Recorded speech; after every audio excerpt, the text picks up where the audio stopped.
नमस्कार दोस्तों, आपका स्वागत है हमारे YouTube चैनल कंप्यूटर 0.2 में। तो यदि आप कंप्यूटर सीखते हैं और एक्सेल में एडिटिंग होम मेन्यू के एडिटिंग ऑप्शंस के बारे में यदि आप नहीं जानते हैं तो ये वीडियोस आपके लिए होगा, जो कि मैं इस वीडियोस में आपको स्टेप बाय स्टेप एडिटिंग के ऑप्शंस के बारे में बताने वाला हूँ, जो कि एक्सेल का होम मेन्यू में पाया जाता है। और ये वीडियो के अंत तक आप यदि बने रहते हैं तो ये वीडियो आपको बेहद समझ में आएगा और आपके लिए बहुत ही महत्वपूर्ण भी होगा। तो वीडियो को स्टार्ट, मेरी एक रिक्वेस्ट है आपसे, अभी तक आप चैनल को सब्सक्राइब नहीं किए तो प्लीज चैनल को सब्सक्राइब और बेल आइकन को दबाना ना भूलिएगा। तो वीडियो को स्टार्ट करते हैं।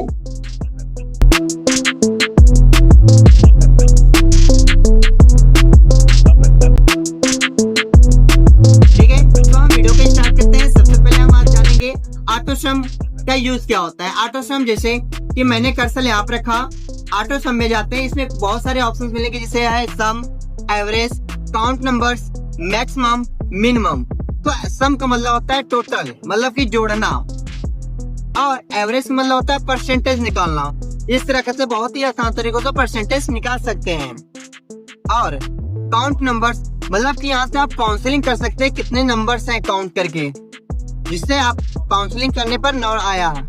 मैक्सिमम सबसे हाईएस्ट अमाउंट कितना है, इंटर 421 है। और मिनिमम सबसे कम नंबर 9 है। तो इस तरह से आप ऑटो सम के जरिए किसी भी वैल्यू को जोड़कर परसेंटेज निकालकर मैक्सिमम और मिनिमम वैल्यू को बड़े आसानी तरीकों से देख सकते हैं। ओके, अब आते हैं फील पे, जहाँ पे मिलेगा मुझे down, right, up, left and series justified. So मैं पहले समझूंगा फील। जैसे कि मैं कोई वैल्यू टाइप किया, इस वैल्यू को मुझे राइट साइड में पेस्ट करना है विदाउट कॉपी। तो आपको क्या करना है, इस मैटर को इस तरह से आपको सिलेक्ट कर लेना है। सिलेक्ट करने के बाद फील पे जाएंगे, यदि राइट साइड सेलेक्ट किए तो राइट करेंगे, लेफ्ट साइड किए तो लेफ्ट करेंगे, और अप साइड सेलेक्ट किए तो अप करेंगे। सो मैंने राइट साइड सेलेक्ट किया हुआ, तो मैं राइट करूंगा, जिससे मेरा राइट साइड में पेस्ट हो जाएगा। यदि मैं इसी को अप करूं तो ऑटोमेटिकली ये मैटर मेरा क्या हो जाएगा, वो डिलीट हो जाएगा कुछ इस तरीकों से।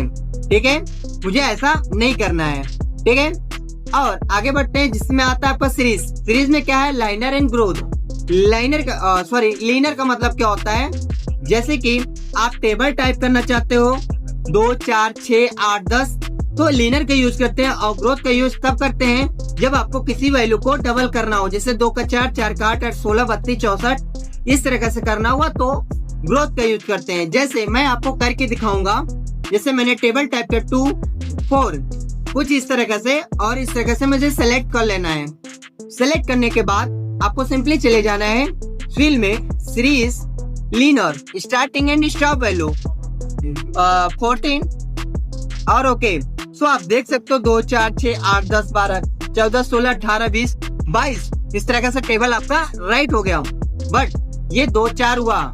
अब आप चाहते हो ग्रोथ करना, यानी कि डबल हो उसका, तो उसके लिए फिर से हमें फील्ड पे जाना होगा, जहाँ पे मुझे मिलेगा सीरीज, वहाँ पे आपको क्लिक कर देना है। जब आप क्लिक करते हैं वहाँ पे, तो यहाँ पे ग्रोथ का ऑप्शन आएगा, वहाँ पे आपको क्लिक करना है, स्टार्टिंग एंड स्टॉप वैल्यू दे देना है, और ओके करते ही वो वैल्यू ऑटोमेटिकली आपका ग्रो में लग जाएगा कुछ इस तरह से, जो कि आपको प्रीव्यू में दिख रहा है।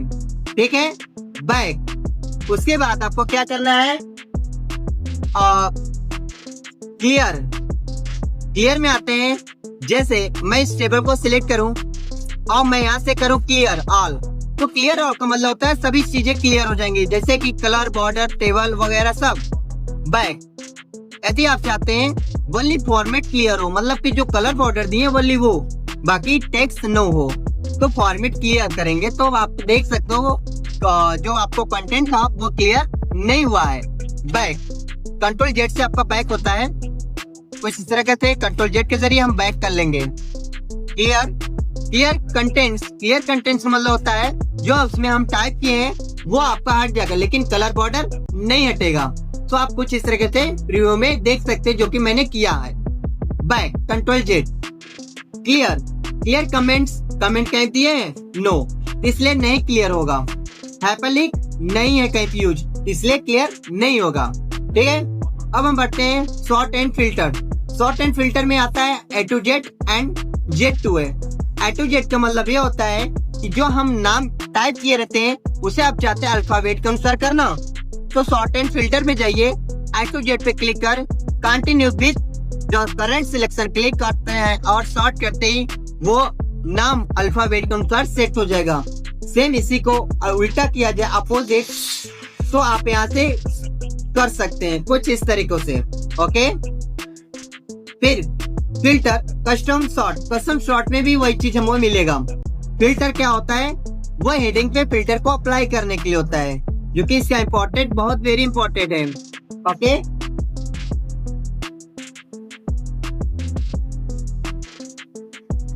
तो कुछ इस तरह से आप फिल्टर को अप्लाई कर सकते हैं। ओके, और इस फिल्टर के माध्यम से किसी भी नाम के जिस व्यक्ति का हमें वैल्यू देखना है, पूरा टोटल कितना टोटल है, कितना परसेंटेज है, तो इस फिल्टर के माध्यम से हम एक एक करके किसी भी व्यक्ति का देख सकते हैं कुछ इस तरीके से, जो कि मैंने आपको करके दिखाया। बैक कंट्रोल Z से मैंने बैक कर दिया और फिल्टर को भी मैंने हटा दिया। अब हम बात करते हैं फाइंड एंड सेलेक्ट की।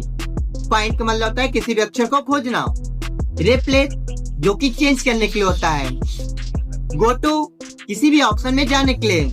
बट इसमें एक ऑप्शन आ गया गो टू स्पेशल, जो गो टू स्पेशल के अंदर यहाँ पर आपको देखने को मिल रहा है। बट जो मुझे इम्पोर्टेंट है यहाँ पे, वो आपको यहाँ पे कुछ ऊपर ही दे दिया, जैसे फार्मूला हुआ, comment, conditional formatting, contrast and data validation, select object and select pan.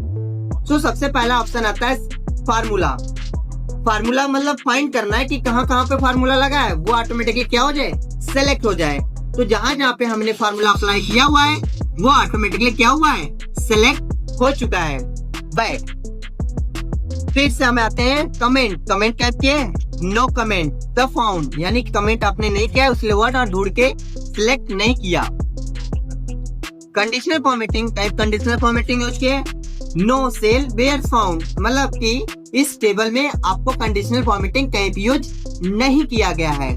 ठीक है, और आगे मिलता है कंटेस्ट, मतलब कि फार्मूला को छोड़ जो मैं टाइप किया हूँ नॉर्मली उसे सेलेक्ट किया जाएगा, क्योंकि यहाँ पे फार्मूला अप्लाई नहीं किया गया, इसलिए वो मैटर क्या हुआ, सिलेक्ट हो गया टेबल। ओके, सिलेक्ट फाइंड पे जाते हैं, डाटा वैलिडेशन, जो कि अभी आपको डाटा मिलेगा, जो कि यहाँ पे यूज नहीं है, इसलिए no cell were the found लिखा जा रहा है। ठीक है, सेलेक्ट ऑब्जेक्ट, यदि सेलेक्ट ऑब्जेक्ट ऑन कर देते हैं तो कोई भी मैटर आपका माउस से सिलेक्ट नहीं होगा। ओके, सिलेक्ट पेन करते हैं, कोई भी शेप डिजाइन किए रहते हैं उस शेप का नाम को देखने के लिए होता है। ठीक है, तो इस तरह से आप होम मेनू के एडिट ऑप्शन को समझ गए होंगे। शायद हमें लग रहा है आपको बहुत बेहद ही अच्छा समझ में आया होगा। तो यदि मेरा वीडियो आप सभी को अच्छा लगा हो तो प्लीज चैनल को सब्सक्राइब एंड वीडियो को लाइक, कमेंट, शेयर और फॉलो करना